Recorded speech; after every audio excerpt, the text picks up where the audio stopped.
Welcome back to the deep dive. We are really glad you're here because today we are staring down a rabbit hole that, well, it goes a lot deeper than your average true crime story. It really does. Usually when we pull a file like this, a huge espionage case from the 80s, you expect the standard toolkit. You know, trench coats, dead drops. The whole Le Carre aesthetic. Yeah.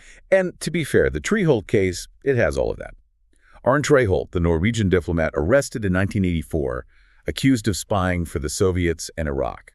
It's the biggest spy scandal in Norwegian history. It is. Right. But, and this is a huge plus, but if you are tuning in today thinking this is a whodunit, a debate about whether Treholt was guilty or innocent, you are going to be surprised. You are, because the source material we're unpacking today is asking a totally different kind of question. A structural one. Exactly. We're looking at an analysis titled The Treholt Case, Architectures of a Preordained Verdict. The author isn't really interested in what was in the briefcase. They're interested in the machinery that put the man in prison. So the premise here is that this wasn't about finding the truth. No, it was about building a truth. And that's a terrifying distinction. The idea that the state didn't just investigate a crime, they constructed a reality. Precisely. The argument is that by the time Treholt was arrested, the verdict was already decided. Everything that came after, that an investigation, the trial, the media, that was just the architecture built to support that decision. So our mission today is to look at the blueprints for that architecture. We have to talk about these forbidden methods the police used, the way the courtroom functioned more as theater, and the role of the press, which the source describes in some pretty scathing terms. Synchronized is the word that really sticks with you. Yeah, we will definitely get to that. But let's start at the foundation. The source uses this phrase, the preordained narrative. Right. It claims the story was finished before the handcuffs even clicked shut in 1984. Right. How is that even possible? I mean, don't you need an investigation to write the story? Well, in a functioning justice system, yes. You start with a question mark. Is this person a spy? And then you gather evidence to turn that question mark into a period. But here they started with the period. They started with the conclusion. The narrative box was already built, and it had, 3 solid sides. Traitor, Cold War, Soviet. And once Treholt was placed inside that box... The investigation wasn't about testing if he fit. It was about making sure he couldn't get out. So it's basically confirmation bias, but on an institutional level. It's weaponized confirmation bias. The source argues the investigation just became an exercise in filling the frame. If they found something that looked incriminating, it was highlighted. And if they found something that looked like normal diplomatic work. Which, by the way, involves talking to foreign officials. Of course. That was either discarded or, even worse, it was reinterpreted as a clever cover. Because if you've already decided he's a master spy, then him acting innocent is just more proof of how good he is. It's a perfect circular logic trap. There's no escape. The investigation always ran with the narrative, never against it. And that traitor label was so powerful. I mean, remember, this is the deep freeze of the Cold War. Right. It justified everything that came next. Everything. And everything that came next is where this gets really dark. Let's talk about the forbidden methods. This isn't just sloppy police work. No, not at all. The source claims the authorities used methods that were explicitly illegal. They call them systemic shortcuts. And the list is, it's extensive. We're talking about room bugging in private apartments, video surveillance, wiretaps. Okay, but let's play devil's advocate for a second. Cops bug apartments all the time in the movies. Why is this a forbidden method? Because in a democracy, you need a warrant. You need a judge to look at the evidence and say, yes, there is probable cause here to invade this person's privacy. And they didn't do that. The source indicates that the intelligence services, the POT, they largely bypassed the judiciary. They just authorized it themselves. Or they used these vague national security justifications that had no real legal footing for a criminal case. So they were acting as judge, jury, and executioner of privacy rights before the trial even started. And that creates a massive legal problem. If you gather evidence illegally, that's the whole fruit of the poisonous tree doctrine. You can't use it in court. So what was the plan? How did they think they could use it? This is where the architecture gets very clever. The source talks about this blurring of lines between intelligence work and police work. Okay. Intelligence operates in the shadows. The police operate in the light. In this case, those two worlds just merged. And to fix the illegal evidence problem, you get what the source calls deficient logging.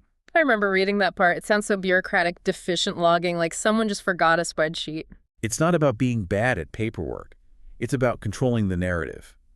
If you don't log when you entered an apartment or what you found, you create a black hole in the timeline. A black hole where you can make things appear. You can later claim you found something legally that you actually found illegally. Or you could just make evidence pop up. The magic evidence concept. Right. The source points to instances where incriminating items, like the famous suitcase full of money, appeared or were documented in ways that just defy standard police procedure. Which means the defense can't fight back. You can't challenge a chain of custody if the chain is full of missing links. You can't. And whenever anyone tried to question these methods, the bugs, the lack of logs, the answer was always the same. National security. National security. The source argues the people doing this didn't see themselves as corrupt. They thought they were patriots. They believed that preordained narratives so completely that the laws just became obstacles. The ends justify the means. The classic trap. But in a rule of law state, the means are the ends. If you break the law to enforce it, you've already lost. Well, usually that's where the courts are supposed to step in. A judge should say, I don't care how important you think this is, you can't break the law. But the source describes the courtroom here as theater. That word choice is just brutal, isn't it? Theater implies a script, an ending that's already written. So how did the court fail to stop it? Were they in on it? The source suggests it acted more as a sealer of the narrative. It wasn't that the judges were necessarily part of a conspiracy, but more that they were blinded. Blinded how? They didn't have full insight into the methods being used. They weren't told about the extent of all the illegal surveillance. So the prosecution is holding all the cards, and the judge only gets to see the hand they're dealt. And the defense is playing blindfolded. The force really emphasizes this. The defense lawyers were handicapped by extreme secrecy. When the prosecution stamps a document, top secret. You can't fight it. How do you defend your client against a secret? You can't. So the trial, for all its robes and gavels, it wasn't a corrective mechanism. It was, and this is another quote, a political stabilization ritual. Political stabilization? That makes it sound like the verdict had a job to do that was much bigger than just punishing one man. It did. But for that ritual to work, for the public to accept it, you need one more piece of the architecture. You need the audience to applaud. And that brings us to the press. The press. This was the part of the source that I found the most disturbing. We think of the media as the fourth estate, the watchdogs. Right. But the source calls them an echo chamber. It's worse than that. The term they use is synchronized press. Like synchronized swimming, everyone moving in perfect unison. Exactly. Yeah. The media moved in lockstep with the state's narrative. Instead of asking the tough questions like, how did you get this evidence? Or why are there gaps in the logs? Yeah. They just amplified the prosecution story. How did the state get that level of control? Was it threats? It was more subtle. It was leaks. The source details how the investigation fed selective, very damaging leaks to journalists. They painted Treholt as a narcissist, a traitor, a villain. So by the time the trial even started? The public had already convicted him in their minds. They'd been reading the facts in the newspaper for months. The trial just becomes a formality. The jury pool is tainted. Public opinion is set. And you have to understand the social pressure at the time. The source points out that in that Cold War atmosphere, just asking critical questions about the investigation Was seen as being disloyal. it was equated with disloyalty. If you defend the rights of the spy, you must be a spy lover. A binary trap. You're either with us or with the Soviets. Exactly. And in that environment, the press stopped being independent. They just became a megaphone. So we have the police building the frame, the court sealing it, the press selling it. The machine is working perfectly. But Well- why? Why did the Norwegian state feel it had to do this? Why not just have a fair trial? That is the million-dollar question, isn't it? Why was this preordained verdict so necessary? To understand that, you have to look at the map. Geopolitics? Norway, in the 1980s, is in a really precarious spot. It's a NATO member sharing a direct border with the Soviet Union. Yeah. It's the northern flank. And the source argues that the state had three desperate needs that this trial satisfied. Okay, break some down for us. First, a need to demonstrate absolute loyalty to NATO. There were apparently doubts in Washington and London about whether Norway was leaky, soft on the Soviets. So catching a big, high-profile spy is a way of saying, hey, we are on the team, we're taking this seriously. It's a performance of loyalty. Second, the need to mark a sharp distance from the East. And third, this is the internal part, the need to discipline internal deviance. That phrase, discipline internal deviants, it sounds like something out of a dystopian novel. Who are the deviants? The political left. Treholt wasn't just some diplomat. He was a social democrat, a left-winger who advocated for dialogue and bridge building with the East. Which in the eyes of the hawks Was dangerous. So Treholt became a symbol. The source calls him a function. a function. By crushing him with such overwhelming force, the state was sending a message to everyone else. This is what happens if you step out of line. This is what happens if you try to build bridges with the enemy. Wow. So it effectively criminalized a certain type of foreign policy view. It marked the boundaries of acceptable politics.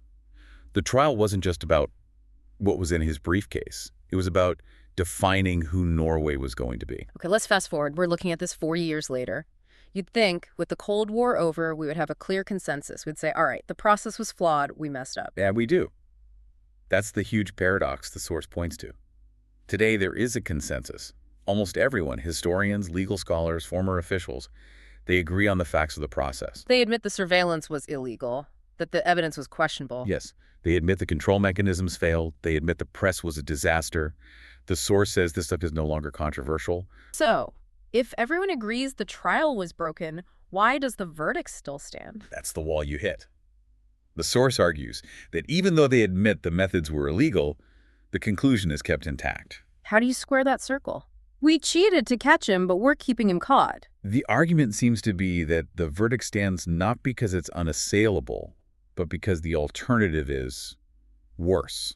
Worse for whom? For the state. Worse for the entire architecture of society. Yeah. Just think what it would mean to officially overturn the Treholt verdict based on these flaws. It would mean the state officially admitting that the police, the courts, the intelligence services, and the press all failed together to frame a narrative with illegal means. It would be a total system failure. A crisis of trust. A foundational crisis. It's the concept of raison d'etre in a state. The system protects the verdict to protect itself. It's so much easier to say, yes, mistakes were made, but he was guilty anyway, than to say the whole process was illegitimate. That is incredibly heavy. It's like we're living with a known lie because the truth is too damaging to the structure of the house. And that brings us right back to the title. Architectures of a Preordained Verdict. The structure was built to withstand the facts, not reveal them.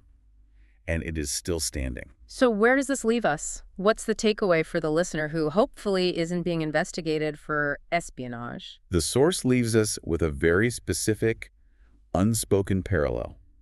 It's a warning. What's the warning?